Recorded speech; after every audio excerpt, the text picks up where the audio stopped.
Congo to telema to lobela mboka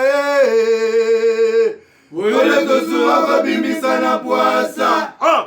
Ba député to votaki bazo salarien. Bazo salarien, to kende la funa. Bazo salarien. Congo to lega na mwamba. Bazo salarien. To kende lukunga. Bazo salarien. Na baboko kuna bibembe. Bazo salarien. To tonga na changu. Bazo salarien. Bazo salarien.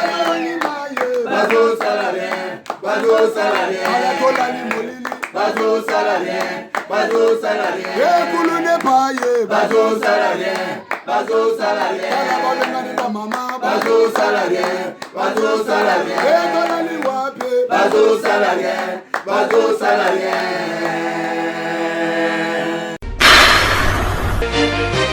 Ouais, monde entier.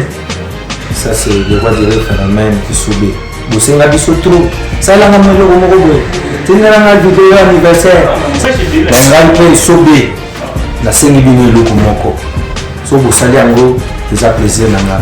Biso nyonso tous s'abonner na Bakinois Balobi TV.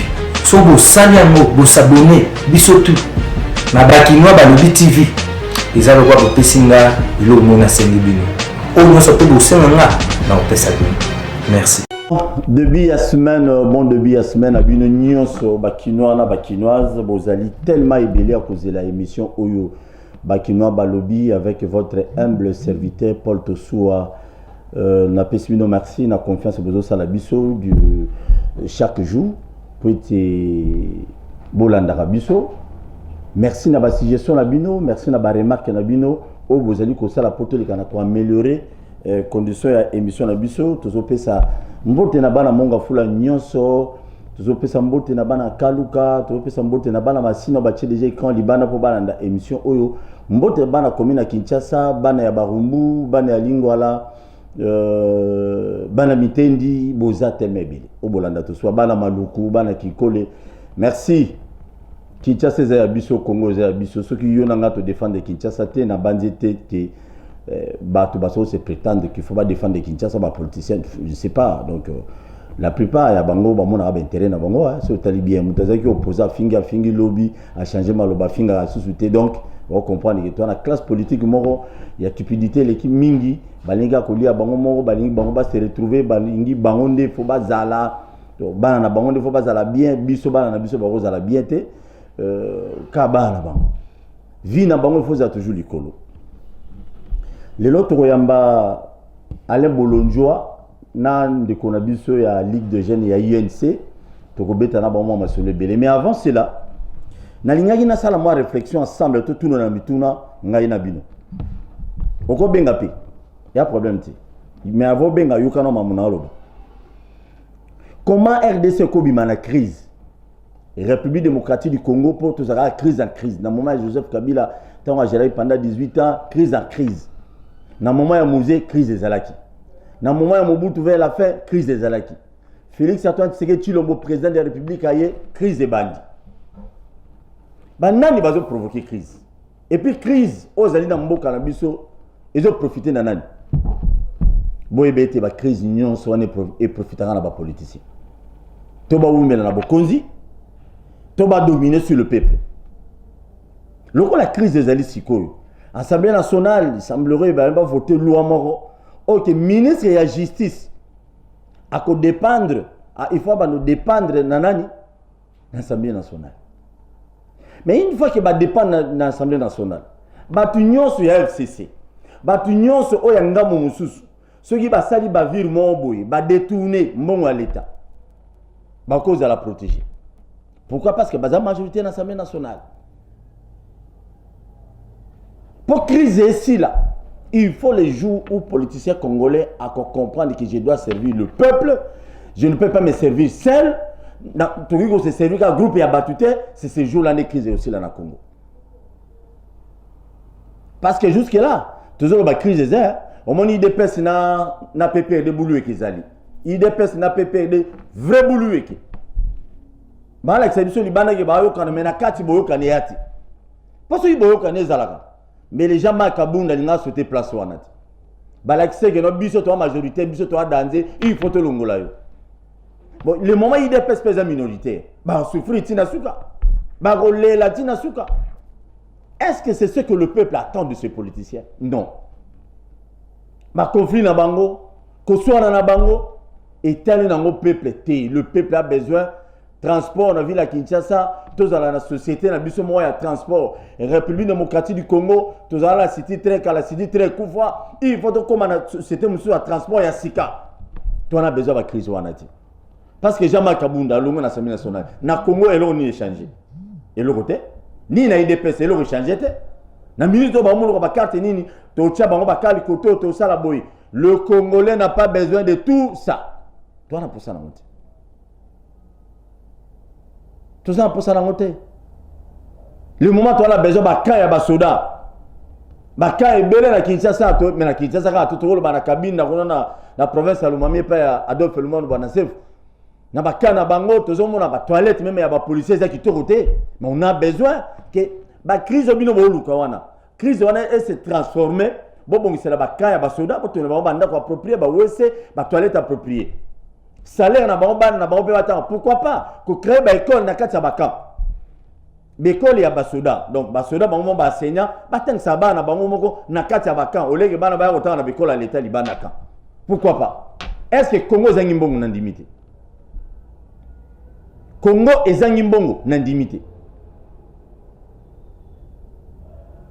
Tango na mano solo nande ko mo alobi Paul tracasserie ba policier leki na binde ko ngai. Les jours policiers wana ofuta mabien na Congo. Les jours policiers wana politiciens congolais attié policiers na place moko ya bien tracasserie aux alati.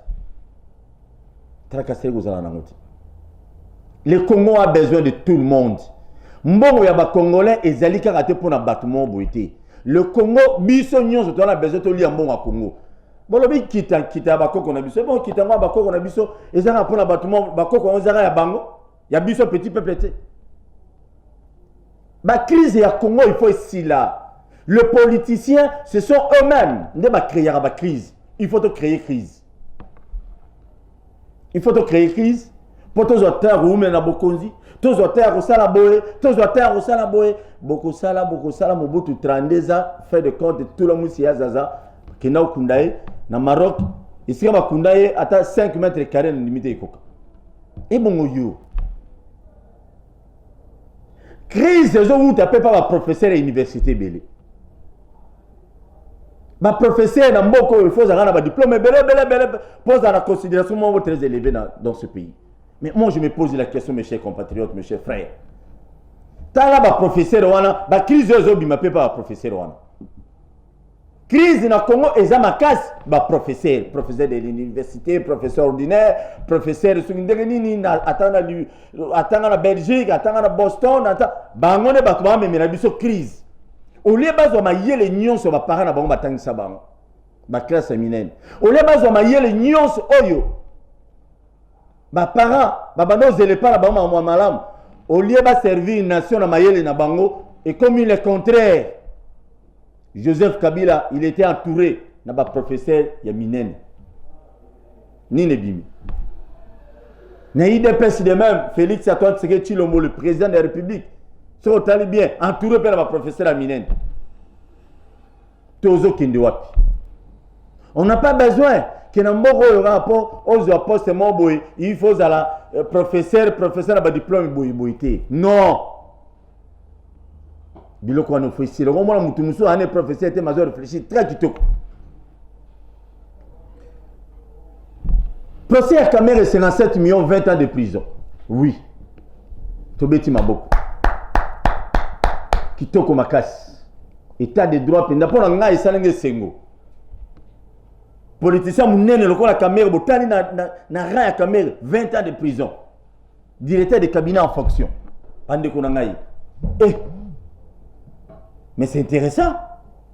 Mais mutuna bakinoa na batu mususu bazo tuneza nini ba politicien. Bongo batu ba détourna wa. Ata na moment ya Sylvestre Lunga na gouvernement na yo kanzi ba détourner te. Potozolo bate. Kamera za la makala 20 ans. Oui.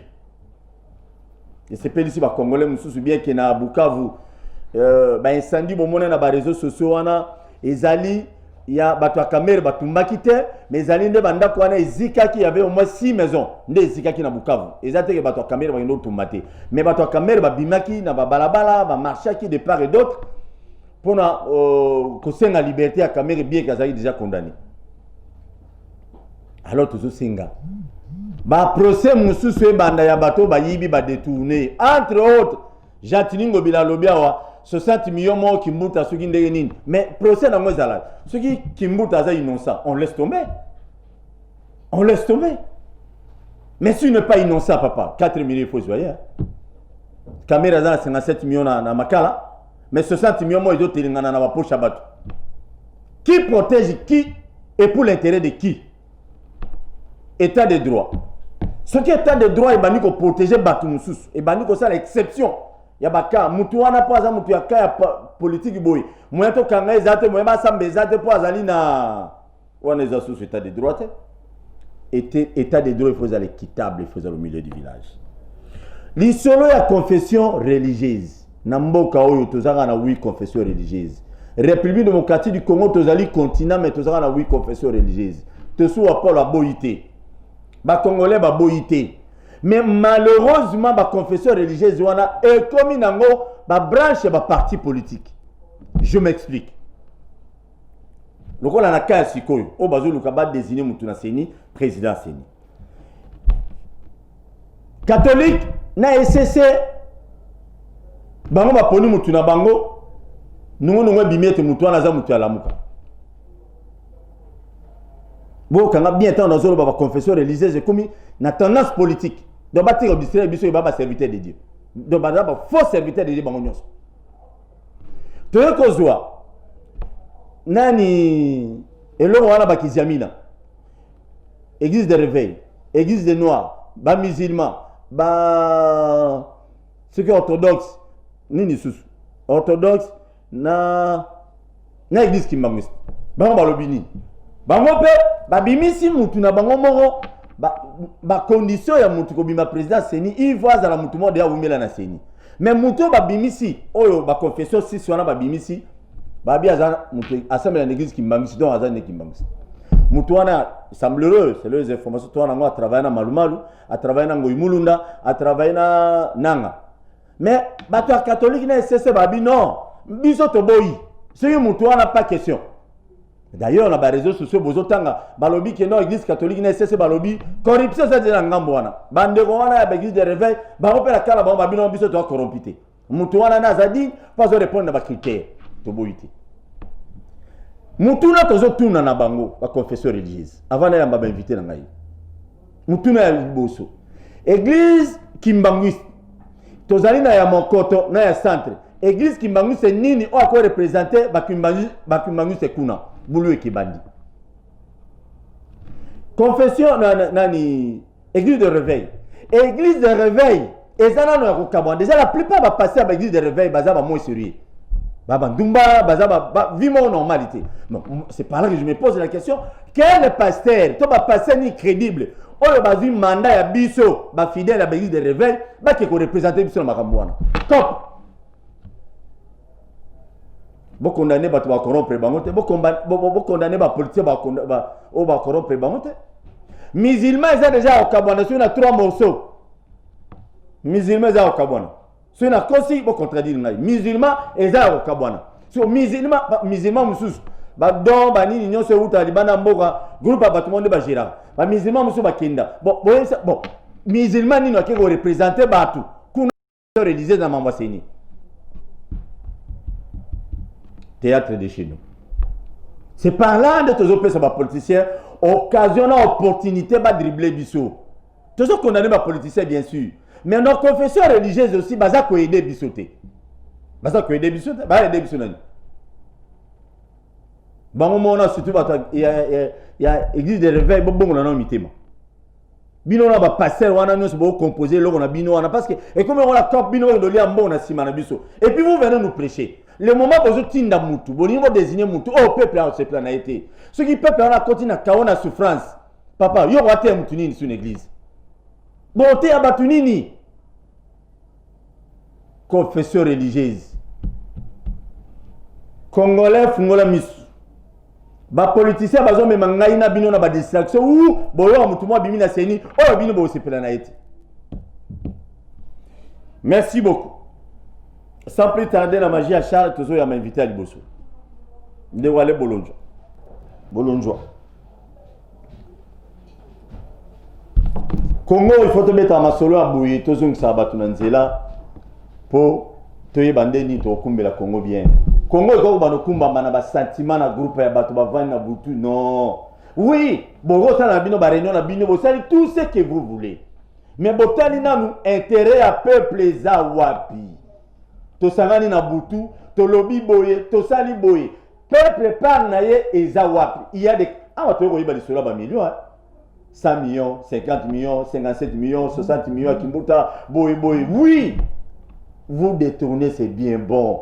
Par ya peuple zawapi boliaka na peuple bambongo nyonso ultra banque mondiale atindi kinga la tindi to mona na biso ngote so otuni ono ba banque mondiale wana bango basala mamunyo se dia bango moko so basala ngwa allez boni moi kimia ezali nzambe aza ko sala ngolo reta mutema eza ko tuzisa makaka La Sengi Bolimbi on n'avait pas le choix, transport, embouteillage.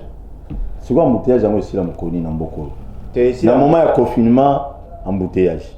Dans le moment normal de confinement, embouteillage. Pour ici là, imagine au Bagosala. Non, le problème est d'aller le baramombala. Les alliés d'abord, il faut conscientiser le roulage. Parce que Bango peut aller l'une des raisons. Il faut que ça c'est que Banzela et Bunga. Tout à fait route secondaire. Parce que Moutunion soit allé obligé à couiller vers le centre-ville le matin, il y a Kozonga. Ce que Taliba flux, on a déjà justifié l'embouteillage. Il faut tout ça vraiment que la ville est à désengorger, tout créer un pôle moussou sur le développement à Kinshasa. Ok. Donc c'est ça mon équilibre. Parce que Moutunion ça a besoin de Kinshasa. Aujourd'hui Kinshasa, on a un confesseur religieux, il y a un politicien, puis c'est des solutions, il y a un dribblé dessus. Ndékwale, il soit mandataire on dirait ça sur la matière à bon, parce que il faut te rappeler les téléspectateurs, les mandataire Oyo, les nommé Oyo, nous Zali, ils ont ba Komo Mibale, Kombo ya Liboso, ils ont Lambert Mende, il y a Mibale, ils allaient à José Makila, Kombo Mibale, on a des bateaux ba lingi kutukoyo kangote, tozo imituna, pona nini, allez. Bon, ezaka mi balete za o bato ne baebi mingi. Eze belé parce que déjà biso to boyaki makambo ya ko responsabiliser ba politicien na matière ya ba entreprise. To baki ba politicien ba tika. Biso ba oto CP na bango te. Ah peuple. To bato yo ba mutu na mutu atika na secteur na ye. Le médecin ba tika na hôpital, ba pharmacien ba tika na masola ba kisi, bato ba géraka ba entreprise ba tika na masola ba entreprise. Le politicien base à la poste électif, les députés, les sénateurs, le gouverneur, là on laisse, dans le gouvernement, on laisse dans les politiciens. Et là comme ça, tu as reproché, le beli mingia, peut-être qu'on comprend le bisoté. Nayoka ki bat babenga kinga ita na lobaki masolo ya SCPT, na lobaki masolo ya SCPT ex OCPT. Batu balobi na ngai non voilà oza ko sala wana ozo luka bakanga yo oza na ba preuve te yango lobaki lokwa batu balingi mambo ya ba preuve nde na yeli bango ba preuve yani po baluka sur raison te ya mes gestion o ezali na SCPT o monsieur Patrick Umba po batu na ye mususu baluka ki ko benga ngai po na komeka moi ba intimidation. Moi j'ai tous les éléments. Il y a un certain monsieur Dominique Bamolek a déposé qui a dénoncé qui na niveau ya justice azaki liboso na matete akena Gombe na TGI à matete ya Gombe pour dénoncer plusieurs faits na ba plusieurs faits na ese qui m'a plus tiqué ezali monsieur Patrick Rumbawana a occasionné manque à gagner il y a près de 88 millions de dollars. Camille Azana Makala pour 57 millions. Oyoki déjà n'est ça le passe dans le thème. Même raison peut ça la passe dans le thème. C'est-à-dire que ce monsieur a cédé une portion, sinon l'un des objectifs il y a entreprise. SCPT on a lobby. Il faut expliquer bango CPT. Ils ont CPT donc ils allient dans boulevard du 30 juin à diagonale dans place à PC. Voilà. Il y a un des postes. Très bien. C'est monsieur Basali un procès verbal au niveau il y a entreprise. Va démontrer que ces messieurs allaient gérer l'entreprise comme un criminel. C'est que moi j'ai compris. Pour n'aboyer épargner, tout ça ce sont des éléments. Dossier et outils dans l'entreprise, dans bango. Et le procès verbal est là. Pièce contre pièce. Pièce et caca. Pièce et caca. Pour moi, moi j'ai un procès verbal. Où il s'est mis dans le conseil d'administration. Il est mort par les signataires. Et le mini. Dans ce procès verbal, Bazali Kolakisa, ma faille, na yé. Non seulement qu'il a occasionné un manque à gagner à près de 88 millions dans l'entreprise, mais ce monsieur a recruté des mercenaires. C'est-à-dire qu'à Jubatu Alibanda, a payé bango charge à l'entreprise sans que Baza ait un statut. A Jubango comme des. Le moment Bajan Bazali, Bazali impayé. Mais Batu Alibanda Baza payé. 8 mois, dans niveau intérieur, 20 mois, mais Batouana ya Juba mercenaire, a Tchebango ba se charger na finance. Ça c'est le procès verbal.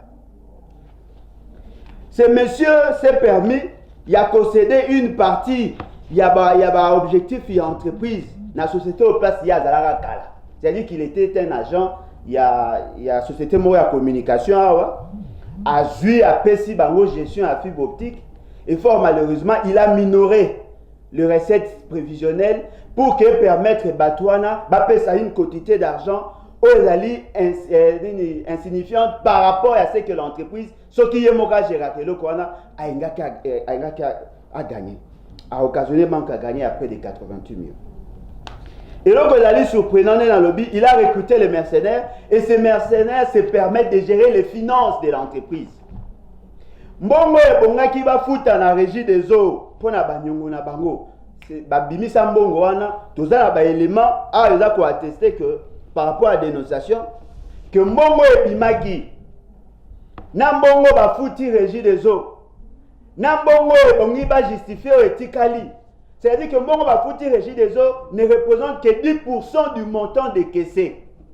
C'est-à-dire que mutago za boza nyonga régie des eaux il y a 4 millions de francs congolais, au Bimisi 37 millions, yo fouti 4 millions, 3 millions, aux gens qui sont dans la caisse, le quoi, que mbongo le cas qui est belé, 30 millions, tu sais, ba kolombongo, bazan koluka. Alors que les agents sont impayés.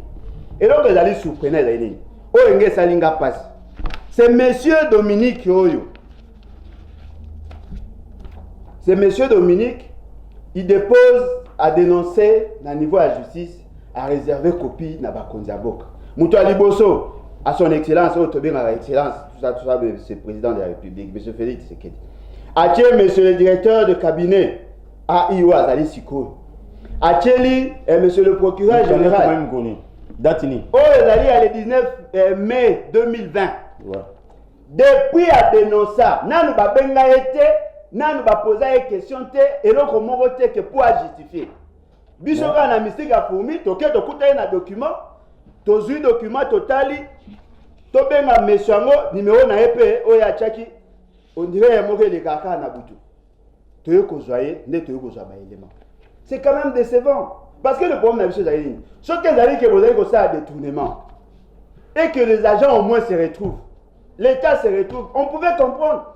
L'État ne se retrouve pas, les agents qui sont des sociétaires ne se retrouvent pas. Les régies des eaux de même aussi. Bon, malheureusement, la seule personne qui se retrouve, ou les seules personnes qui se retrouvent, c'est monsieur Patrick Rumba, l'intouchable, et ses parrains. Et donc, ils n'allaient pas ces alliés, ils allaient battre FCC. Et précisément, battre PPRD. Ils n'allaient pas protéger. Et ce que notre école a surpris, il y a comment PPRD.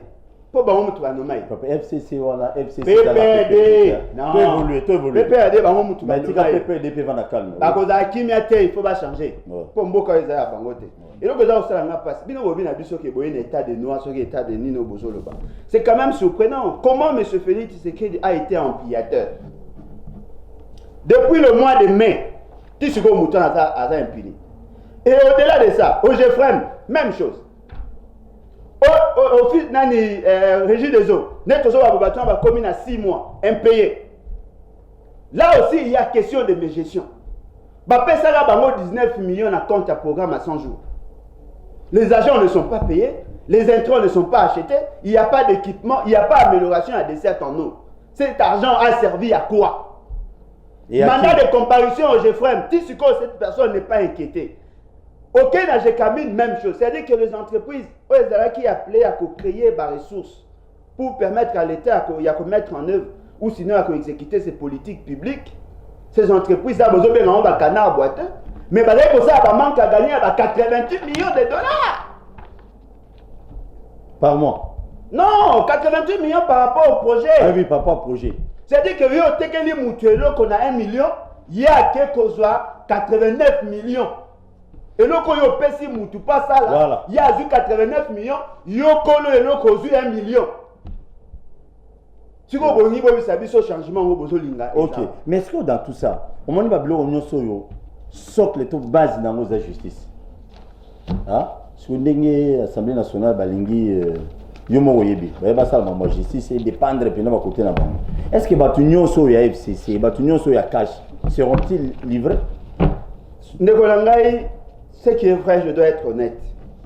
Proposition et salamine à niveau de l'Assemblée nationale par rapport à la modification à certaines dispositions de loi ou de la loi. Sincèrement, on a côté en profondeur. Et puis, la boïna s'est livrée, il y a une analyse épidermique. Parce que il faut réformer la justice. Il faut réformer la justice. Mais l'intention de réformer pour les intérêts des individus. Et là, M. Félix Tshisekedi, en tant que président de la République, bien que n'étant pas le choix de la population, elle est plus vulnérable que l'ancien président. Aujourd'hui, au regard de l'article 165 de la Constitution, on peut arrêter M. Félix Tshisekedi pour des faits à opposer les lois. Mais ce qui est surprenant, l'ancien président est plus protégé que le président qui est en fonction. Ça aussi, c'était des réformes. Et fort malheureusement, la réforme taillée sur mesure. Autrement, comme on a le nom, M. Kabila est plus protégé par cette fameuse loi qu'un président qui est en fonction. C'est-à-dire qu'il faut poursuivre M. Kabila pour de faire Oya qui pendant qu'il était président. Alors que M. Félix, c'est que d'aujourd'hui, nous pouvons les traduire en justice car on a un dossier à 100 jours. On a taillé des lois sur mesure. Alors que l'état de droit, au constitution, il ne va pas état de droit au besoin proposé, il faut qu'il y ait l'équité et l'égalité. Bissognos devant la loi, tous alliés égaux. Comment ça se fait que les entreprises publiques qui ont été réformées n'ont qu'à vers copyright? L'essentiel de la réforme est bénéficiaire à une famille biologique, politique et un individu, alors que tout le monde, parce que les ressources de l'entreprise vont travailler, et ça, les ressources n'a pas. Mais le lot est comment on a intouchable. Comment un procureur ou un magistrat a établi un mandat de comparution, un individu a se substraire à la justice, à l'objet que lui n'est pas concerné et il ne s'est pas présenté. Si vous avez besoin de savoir que vous avez caméra, c'est bon. Tu sais pas parce que vous avez besoin de Sengaki. Mais tu as pour ça que la justice est continuée. Bon, quand il y a des patients qui comment patients qui saïba, vous kangi bon canapé. Bon quand régie des autres, vous kangi batunyo surtout bala ko gérer ma bé. Bon hein, état de droit pe canapé major, ozo faciliter kulune za makasi na masina. Major qui sont là. Donc ba kulune ko makasi likolo major wana. Mon général Silvano Kasongo. Major wana kulune zo kola du jour au jour parce que balé sakaye. Ba kangaye pe état de droit kangaye. Depuis on a dénoncé le Coran. Azanaye, Aouti Congo central. Voilà état de noir. Avant il est à l'aise. Voilà état de noir. On a Koulouna, ils ont continué la machine, peuple va souffrir, mais major Azanaye, cop na Koulouna. Souci na biso ezali to za ko sala acharnement contre ba individu. Non. Parce que le mot ezali. Et puis on gagne ni. Et le ko ezali grave. Ces messieurs on a da ko insister pour un programme na elelo. Ces messieurs là viennent d'une entreprise privée. Et a passé marché avec cette entreprise de gré à gré sans que le conseil d'administration aille pas. Mais il a dit procès verbal n'a pas monté les akoloba. C'est-à-dire que le conseil d'administration aza kozala surpris il y a comment que l'entreprise s'est engagée avec une tierce personne sans que le PCA. Car c'est ça au moment où la caméra peut bakangelé. Ce qui veut dire que le commission Kolingi, tout ça n'a pas ça état de droit et le voyez comme état de droit. Tout ça n'a pas ça. Parce que lui il a signé, Yango. Patrick Koumba Banda, il a reconnu bah grief surtout Bachele Likolo. Les administrateurs représentés par Christelle Mbouyi, Mpolesha, Awa, Jean-Thomas Lokola, Jifaso Isongole. Bon, ngai ndeko na ngai tout congolais à ça défendre ma valeur. Claude Matala, Moupache, ils ont signé. Le président des séances et président du conseil d'administration. Ces documents tout ça nango. Mais ce qu'on t'a dit qu'à procès verbal, il faut tout le monde de manière unanime, ils ont reconnu que l'entreprise a cédé une partie. Il y a patrimoine, une entreprise privée. Okay. De manière illicite. Ils ont reconnu que l'argent de l'État est mal géré. Mise aux voix, cette résolution est adoptée à l'unanimité. Il a accepté. À ça, il veut. Il y a encore en signant ce document. Ah, et puis, le moment où il y a une baptisation, il y a une rapidement pour te décider. Oh, les alliés, un programme prophétique. Programme prophétique il y a 100 jours. Na mane ko bi sabino bande kolangai bokanga makala na logement social de Moutante. 240 millions de dollars et bimaki en matière ya banzela. Et là vous allez surprenant. Awa na uti ko za lettre. Et uti na Congo central. Et comment mina monsieur Pajos kombo na ya solo lali Paul Tusiama, pas Tosua, ouais. Paul Tusiama, Metekuisa, Azali na territoire Louose, na secteur Yambanza Mwembe, Yemutakomile. Dans cette lettre, il vous dit quoi? Excuse. Lettre qu'on m'a mis le 7 mars 2020. Exact. Pendant que Bango, Bazako se plaindre sur l'état de route. Parce que Bango kuna na territoire où bazali la vocation agricole. Bazali ko tomba ko produit babilo ko na bango babimisarango à partir ya banzela. Il a donné des détails. Na banzela wana soki ba fungoli nzela ezo permettre bango bateka. Parce que bango ne bazana pour que muta somba eloko, neta nga somba aspirine, toi nga somba kinine, il doit faire près de 50 km. Pour que ne wenze ko somba aspirine. 50 km. Même à la Malukute, dans le village, au Koti, au Longo, Nzela Mounen, au Koti, il y a 30-40 km. Le village, Bayaka, il y a un village de Belé, ça kuna bakota Malukuna, bah souffle pas. Bah des fois, des députés mon abima vous n'en voilà. Des fois mais pas, mais toi na Kinshasa. Voilà. Il y a un sabatou, il y a député à territoire Louose. Ça c'est ta population. Et donc vous allez surprenant. Route bango bazako senga awa pour que ba réhabiliter et allez reprise na programme il y a 100 jours. Donc bon on a bima. Ah, bon bima 240 millions de dollars pour réhabiliter des routes. Quand je parlais de ça, on m'a traité de tout et de rien. Aujourd'hui, il y a des éléments. Cette route n'a pas été réhabilitée. Nzelo Kenarati Kune pas na bango n'a pas été réhabilitée. Mais dans le programme il y a 100 jours, route ezali. Ok. C'est-à-dire que Mongo et Monanate et la population congolaise a souffrir, incapable même de prononcer aspirine. Pour avoir un téléphone, il faut passer à 30 km. 30 km pour avoir raison. Mais ce n'est pas juste Yohana Sengi, à ABC, M. Félix Tshisekedi, à ABC, responsable à Congo, que leur route n'a pas été réhabilitée. M. Paul Tosiama Metikuisa Pajos. Ok, toujours rappelé Pena Kisangani. C'est quoi route numéro 4 si je ne me trompe pas. Bato Balia Mbongo Kuna, Babi DG office de route à Kisangani. À Sundola, donc à Kima, na Mbongo Nyonso qui n'a pas réhabilité Banzela. Je crois, lobby après demain, tous en Dekomoko, Congolais Moko, ou un homme d'affaires, ou à Kisangani.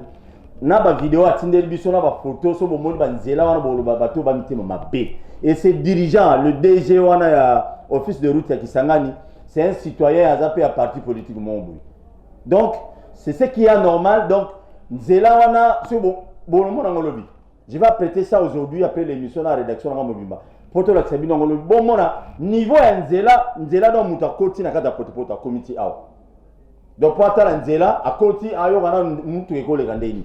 Mais na République démocratique du Congo na Kinshasa awa 270 millions de ko aller à lobby et bi même pour na kobongisa banzela ya ba province.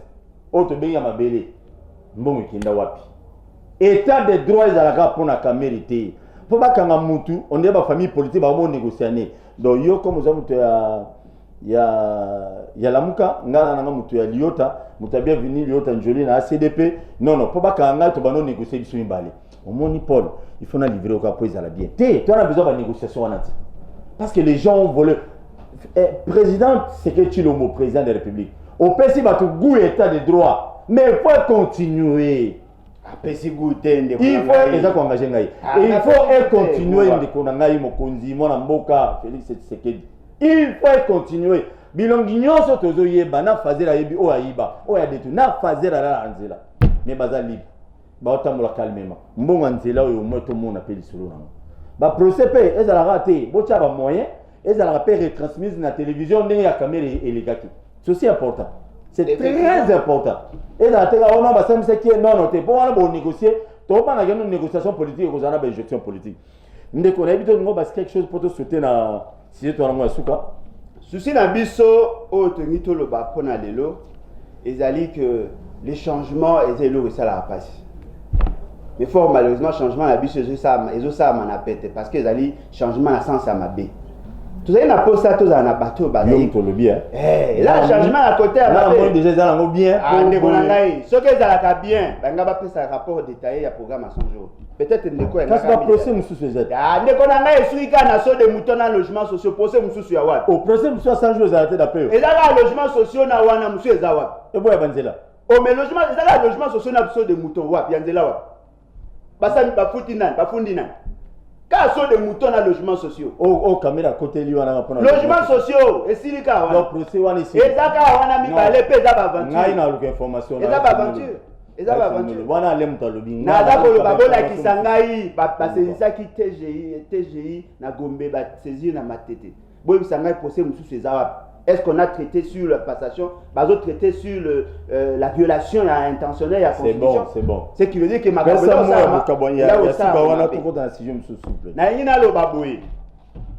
matière par exemple il y a SCPT. Pas si nanga ezali nini. Société wana ezali ko gérer un secteur très sensible. Bazali ko gérer sous l'information et la communication. C'est-à-dire que ezali na domaine de sûreté de l'État. Comment voulez-vous vous nommez un DG? Oh, Azali mercenaire, Aouti Libanda. Excuse. Bonjour. Bonjour madame, comment on a Benguap? Maman Myriam. Oui, maman Myriam, Toyo Kayo. La Bengi na Oloba, na répondre papa na bito Alain Bolotjoa. Oui. Loba maman Tozo Kayo. Oui, continuez, maman Kei. SCPT, c'est une entreprise très sensible. Les entreprises, elles ont gérer le point CD. Les entreprises, elles ont gérer toute la communication. Et vous prenez quelqu'un, Azuba étranger, avec la gestion de l'entreprise sans que la qualité. Le fils maison à cette entreprise, il faut à chaque fois, faire en sorte que la gestion est à la scène. Il faut insister, et dans le syndicat. Et là, va retraiter. Il faut insister pour que vous ayez la fils maison parce que bango ba yebi ba réalité, ils savent comment redresser l'entreprise. Il faut comme ba mémo depuis Kabila, il faut insister. Fort malheureusement, les dirigeants veulent en faire une entreprise politique. Ba recruter Moutouana outi na société Songolo a commis ici a chambardé tout ce qu'il y avait comme organisation. Merci. Ils prennent des mercenaires, des étrangers, par contre ils ont géré et puis ce qui est vrai, et ce qui est grave, est-ce que vous savez que notre équipement est dans un pays voisin? Le pays qui nous tue au Congo, il gère nos appels, il gère la communication na biso. C'est-à-dire quoi? C'est-à-dire que l'équipement na biso, moko ekendaki na pays voisin, on va bomara biso. Ouais, aux États-Unis. Na pays voisin, ndeko na ngai. Quand vous avez un wana te Burundi. Oui. Vous cédez notre souveraineté dans les pays voisins. Ce n'est pas. Moi, je n'ai pas appelé la Bissundéni. Ndeko na ngai. Soko lingi benganga elobi na elo des éléments et je t'amène les personnes au balayko détenir documents. C'est-à-dire que les équipements ils sont sensibles. Merci. Ba pesi yango na maboko ya ba étranger. C'est-à-dire que les togo fanda ba ko yoka mamso toza ko le chez les voisins. Ça ce n'est pas un pays sérieux. Comment on peut gérer un pays avec autant de légèreté? Patrick Koumba wana. Allô? Doit être arrêté. Oui, allô, papa. Comment on a bien quitte ça volume à télé? Allô? Oui, allô, quitte ça volume à télé toujours au caillou. Ah, comment on a Monsieur André. Monsieur André. Et on a lobby quitte ça volume à télé pour un retour, t'es pour le bas, tu remets dans ce cas là-bas. Tu vois? Comment on a Monsieur André na bengi na malueka? Oui. Allô? Loba toujours au caillou ndeko. Comment on a Monsieur André na bengi bino na malueka na lobi boye? Oui. Nzela ya malueka wana ezaki 11 km po basala yango. Lelo oyo basala kaka 1 km ya pamba mais toyoka mbongo ebima ba 3 millions. Mo penga biso za toma luwaka botuna ye nanu. Soki mbongo wana ekenda te nzela ti lelo bato ezobukala kotasanga mamba kuna bato bazokufa jour au jour. Otuna ye nanu nzela wana te esuka nango ezali boni ti lelo tokomi lelo na saison sèche bachinois bazomata te eloko moko te. Jour au jour bakulune bakoto bangai kokanga bato mpo na nzela wana. Otuna ye nanu mpo ele azalaki ministre ya TPI. Abalai komata kuna yedi bayana ba angre komuta kuna bayapa basala nzela tire nzela bato bazo souffrir kuna so yimbule bali bato bato bokima c'était cela 11 km baki bakosala basali ka 1 km ya pamba babisa soki 3 millions de dollars. Merci. Merci. Ouais. Avenue Tuzola. Ah, beaucoup. Car parce que oui, ba 50 000, ba 100 000, bino ka ba millions. Ah, ombo. Oui, mais le bessing nga kutunza mina. On a retenu Thomas Loire, Mbongo ane kinda suki sur Basilisa, suki ndengini, on ne sait même pas. Bon. Ah là là. Allô, bonjour. Ah, bonjour, papa journaliste. Oui, toujours Kalundeko. Oui. Merci beaucoup, Nazolanda émission. N'allez juste s'adresser à invité na yo. Oui. Oui, par rapport à Zoloba qui m'a renvoyé dossier à 100 jours, si Liga Kana Maramutali.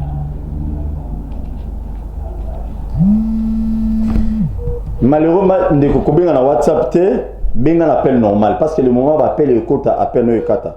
Donc ils allaient mieux ceux qui moyens allaient au benga na appel normal. Pour ba okata pas bato bazo kota. Allô, bonjour. Allô, bonjour. Comment na bengi wapi? Na bengi bina mokalia. Ouais, toujours kayo. Na ngana luba vwe. Ndeko, qui ça dans volume à télé, peut ça fait comme on qui ça volume à télé pour toi au bien. Allô. Qui ça volume à télé toujours au kayo. Il faut qu'il ça volume à télévision na yo pour biso to yo kayo bien. Sinon to to bando comme malamti. Ndeko allez désolé un instant un peu sur maloba. Oui, allô, bonjour. Bonjour. Comment na no bingu. Bonjour. Tobeli na Malueka. Toujours au papa. Papa tobeli mpona likama nzela Malueka. Toma lwaka tali ya mbonga nzela Malueka. Bobengela biso ebakanga ye. Bato bazokufa ana Malueka kota nzola na kota sanga mamba. Bato bakufa ebele. Tozakosa toma lwaka justice esala mosala na o. Eza teke batika bata FCC bazala libre bakangaka mopanzi moko. Justice esala mosala ezala na mi parti pété. Toza na kosa toma lwaka fa samba. Ok, merci. Bon, et on est toujours sur une enquête na biso au Congo, il faut un peu rapide. N'est-ce pas rapide dans le dossier à Cameroun. Comprends, il y a une année. Papa, enquête, va interpeller Moutou qui a Sambi, va condamner, quand même c'est important. Parce que Batumoussou, va bien gagner, va congolais, nous toujours là. Parce que qui est Batumoussou, tu y es va détourner un bon ambo, va bokangi, va monter à ta binomoro. Allô, bonjour. Bonjour. Comment on a bien? Na bengi nazana dibwa. Toujours au calme. Nazolanda émission Oyo et s'appelle Singa Makasi. Oui, le bas toujours au calme. On peut s'y comboter. Que savoir. Nazo point de vue nanga. Biso toza basali ya SPT bar poste. Alors, ndekunanga, ce qui m'a gamboué 100 jours, oyo, ils avaient pour l'épisode de Kamete, Bapeng s'appelle Oumba, avec justifié Bambo, et belé, à zone RTL, à zone Standard Télécom, bon, on a ça là, pour bichot nous souffrir. Dernière paye à Pessa Bisso, ils ont doté de moi de novembre 2019. Tous en confinement de l'eau. Toujours vivre nini na bana, toujours fait banda kwa batu nini, ba malade de paille, ba zale paille, ndekunanga. Ba bengi se umba na parquet général à matata, ake kusamba, biso za toza ebele poto ke ko témoigner bunyi bia umba. Imaginez-vous que nous toujours zanga ba papier d'hypercateur na musala, papier hygiénique ya pambe zo zanga, mai bakata kabisho na poste. Est-ce que vous imaginez mboka boy vraiment mboka ko contrôler nini? Ah, il y a un consultant, il y a une entreprise qui a bichoté, il y a un musala.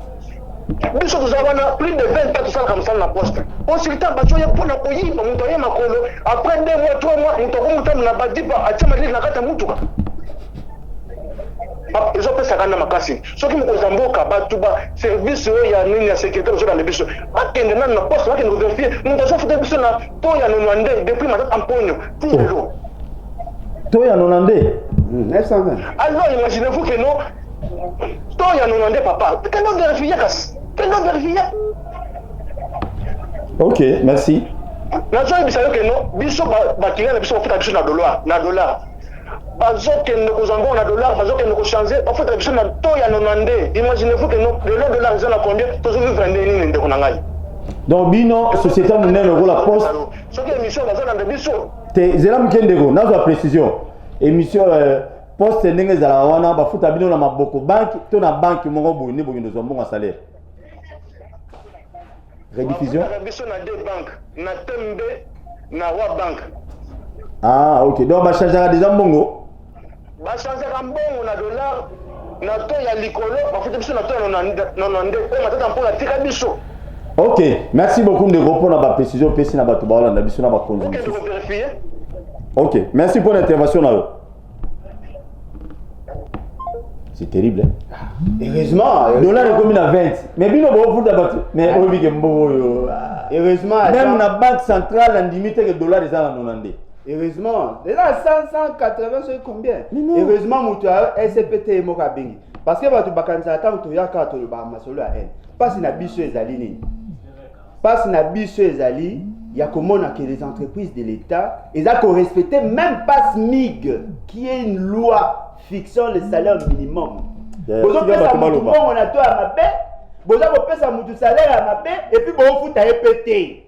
Ok, allô, bonjour. Allô? Bonjour, comment on a bengi wapi, madame? Allô, bonjour, papa. Oui, tozo okayo, obengi wapi comme? Oui. Papa, na ningi na lubabo. Vraiment, mboka na biso tozoyeba te bazolinga bakomisa biso bisikani. Ok, maman, crédit kati nga na senga loko moko avant de aller à loba. Au moins maman nyonso obeta we. Bato bako kwese bato nyonso wana eza ba députés nationaux. Exact. Eza ba députés nationaux nde fo ba kwese ba umba bato Geoffrey ba nini même ministre de la justice mais malheureusement Assemblée nationale est comme la partie siège à parti politique monde. C'est ça le mal, c'est ça. Donc toujours qu'il y a souffrance à souffrance, bino peuple. Tant que nous votons batouana, je ne sais pas. Bon voter à bango en guindi tout ça. Tant la minute bande ko bazo souffrir na ba société est belé à l'état, mais ba député kuna bazo ba distribuer biso ba changer loi ba kanga Félix, ba longola Félix, ba ba c'est bon salaire. Donc mais bino tant ba ya bilongi wana yé o bo voter bango. C'est ça, c'est le mal avec vous, la population. Et puis c'est moi qui vais monter ma passe. Allô, bonjour, comment on a nos benguap? Bonjour. Oui, comment on a nos benguap? Papa, Nengaloba. Oui. Maman Solange, ça déni la Gombe. Toujours au cas où Maman Solange. Nengala pona ba député na biso la muka. Qui ça le volume Maman Solange? La muka ba komo kam sa biso makasi. Oui. Comme na bango na Assemblée nationale, ba komo sangana na bango susu na FCC, ba apuyaka FCC donc tozo kama to comprendre bango, c'est surtout député Daniel Safo. Tozo comprendre bango li susu te. Et là, on soutient les barreaux, bazolo, bakou, tu attaches, bakou, bakou, ça, liko, pana FCC, et ça passe. Ça, c'est pas député, mais nous, on voter. Ok, merci. Et puis, il y a un PDG office de route. Oui. Ça déjà en prison parce que ndeko aza pemeni ya lobby ke makambo nzela bakangi jusque là mutute non papa office de route naza numéro 1 ya makambo tali banzela na mboka na biso ye wana aza déjà na prison ya opera ndenge na loba. Merci maman. Donc Daniel Safu olagaki batuko olekao ti lelo olegite batu wana bezo ba yoka yo boko batu no pe mituna babi yo komi na ngambo ya FCC. Et puis si tu kanda bato ba voter ki yo. Donc il faut y a na plateau yo mo benga ki oya mais ti lelo yombo. Allô bonjour. Allô? Oui bonjour. Allô? Tozo ka ndeko komona lo bengi wapi? Ah oui bonjour mon frère. Oui. Na bengi na barumbu. Kombolani. D'accord. Donc, yeba no les kam ya Daniel Saf auti nanzala. Auti nanzala. Si au monde ka ba auti nanzala, c'est normal azo le kam ya ko vivre ya so maquette comprendre que le bertin en Zakaria a raison. Tozongi loko tozole lawa. Tolingi balongo la loi oyo basala pona Kabila. Que à ce chiffre de Bakola de Kabila ça n'a pas dit délai. Il faut poursuivre Kabila au débat ça même Félix. Félix ça va rater biso ba Congolais au balingi basala que balongo la Félix na ba assemblée na bango lokuta. Po batika Kabila ba kokosa ba okuta na peuple na ntela na ba. Ba ça la vita ça maman to obemina. To kolanda ko bemina ko pa. Merci. Bon, jusque-là, le but est que nous avons sa Kabila, président de la République, mais ce qui est vrai, peuple, il faut que la mus, na bato biso tina Assemblée nationale, to pousser bango basala makambo biso, pour depuis baké kuna il en est déjà. Oui. Nan ba vota ta loi morote itali ata augmentation salaire à policier, augmentation salaire ya fonctionnaire de l'État, non et le roté, bazo ça na ba loi na bango za avantage ka ya bango. Il en est 5 mois. Il en est 5 mois. Donc, et bon, oh, tika le ne ba ça le lot. Tout le monde a théâtre de chez nous, maman mabunda, boye ba ki no peuple ne ba voter, bino peuple ne ba tina bino kuna. Attends, ba député monsieur bazaki nommé mais au moins nous avons besoin que no ça na sala, oh le peuple ba koki ko se retrouver dans le lokomoko. Oh ça est important. Bon marquer époque na bino. Bon marquer époque na maintenant ba conflit. Hein? Allô ndeko bonjour. Bonjour ndeko journaliste ngam benga kio na WhatsApp. Ah très bien. WhatsApp est mon boulot pour kota. Comment on n'est pas problème. Yango sona de comment on ngai monsieur Limbaya. Merci. Depuis Gombe, depuis what? Depuis Pigeon. Toujours au cas. L'intervention est juste par rapport à l'invité là. Il faut que Azalaka bien informé avant les canaux de télévision. Ce n'est pas bon que bateau dans la télévision on a salé par les proches. Marambo Italie 100 jours. Toi au VD, baza au Kangama, baza foné, bana ba problème si les lots basa mission ba katela yi bango la télévision.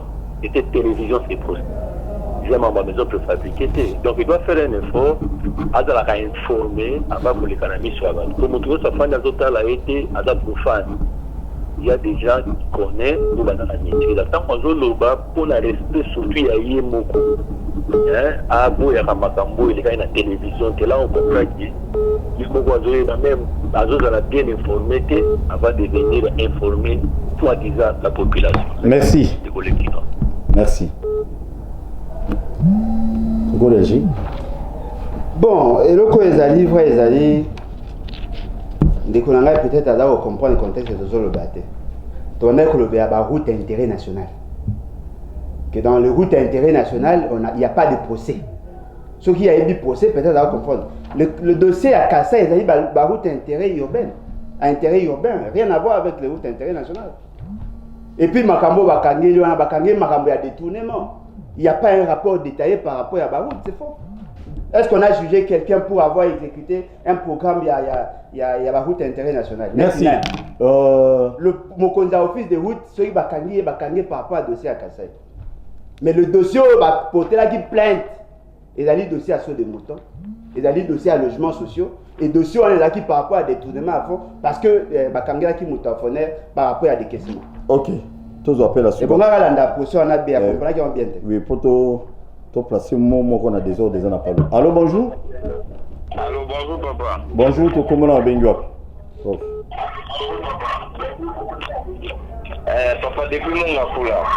Conti hein. Bon, quitte dans le volume na yo, pour te solo l'appel à souka yango on a quitte ça volume rapidement. Tout ce qu'il y a dans 4 minutes s'il vous plaît. Ah papa, to bengi justement pour makambo ya ndenge tambola. Papa, cabinet plutôt celui qui soit kangaka bateau tout le lien bon à l'état. Il faut kangaba on va côté babou ko na ta ba to ba to malo la kara ça ba parti de l'université le dernier tout ça projet on a bon on a to ba dia yango. Hein? Bah directeur de la sous $2,000 pour l'année. Pour le salaire a fonctionné ba à combien? Tout qui $100 sur $80. On va passer on a $2,000 de commencer à venir. C'est normal. Parce que mon va dire ma vie en plus. La président honoré de $2,000 de pour dire la président honoré. Salaire d'ailleurs à $600,000 par mois. On a eu des informations. Est-ce que non, le président honoré $600,000 $600,000 même à ça va pas poser le président honoré pour la taille. Barani Obama, ça va salaire à combien? Et nous sommes de la Magambo, depuis 2 ans, c'est lui qui dit que l'histoire nous a dit pas naïf, il y a des gens qui ont attaqué la bichot. Peut-être qu'on allait avant la poste, il faut avoir échangé. Merci. Merci. Ok, tout comme Nasuka. Tout comme Nasuka, Ndeko, moi, Liloba Bokabwani.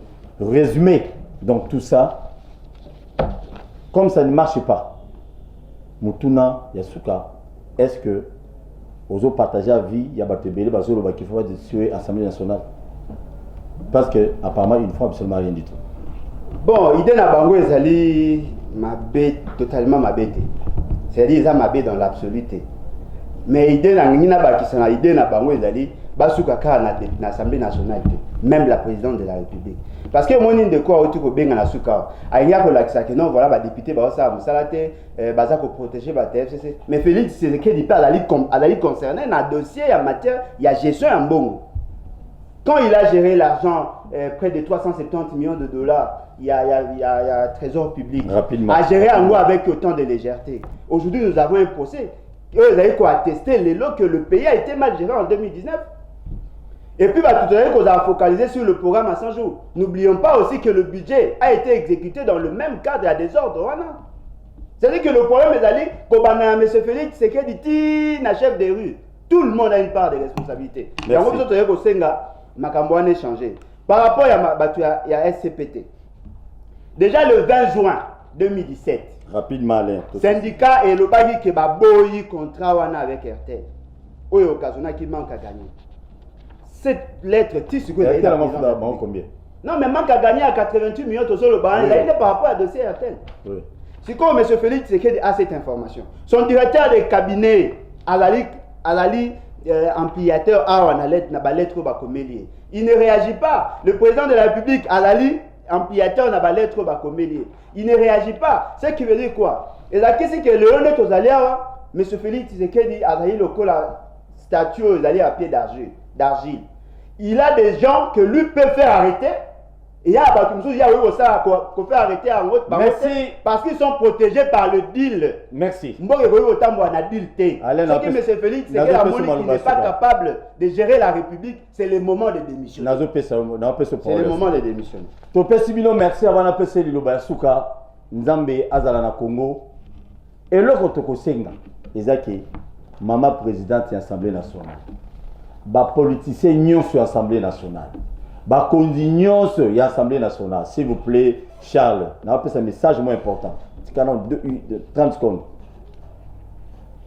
Tokosenga na bino, boké ko représenter peuple, boké ko représenter ba famille biologique na binoté. Bilo wa ben paiement na ba société belé boy.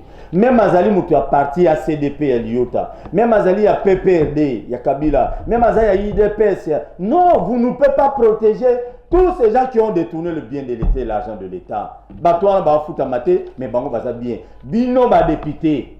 Bon interpeller bango avant chef de l'État a nommé Batumusu Asika. C'est leur coalition. Au beau petit na ba kombo. Ba bengana bateau. Justice et attendre bango. c'est vous devez livrer Batuna Bino Moussousou. Oh, Bayiba va détourner pour prêcher quand même exemple. Vous trouvez qu'on va Bokonzi. Quand tu as c'est pas ma bête. Mais bateau, vous êtes crédible dans moi, belle élection. Pour Malobani, Bino Batuna Bino Bayiba va ça va quand ça va. Charles, chef coutumier, n'a pas merci. Mais il faut bal. Charles, il faut bal. Tu as un lobby à 10h, rediffusé à 19h45. Bon, s'abonner à la chaîne sur YouTube. Bakino va lobby TV, contribution à Bino na émission oyo. So on s'abonner quand on continue à YouTube, on commis Bakino va lobby. Au moins pas seulement va commis s'abonner au fini quand on va s'abonner. Et ça contribution à émission bozo kuta on kuna kalati. To kutani mukolo lobby na 10h juste. Na Charles Fumu, ceci a présenté monsieur Fiancinaï. Merci beaucoup.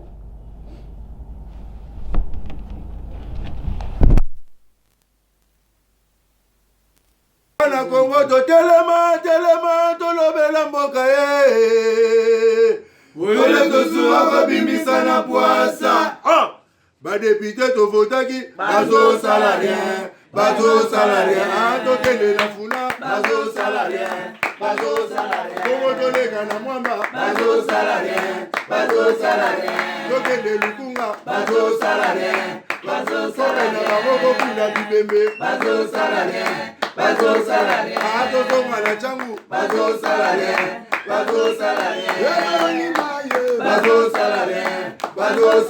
ala kola ni molili bazo salarien kulune paye bazo salarien ala balengani ba mama bazo salarien kola ni wape bazo salarien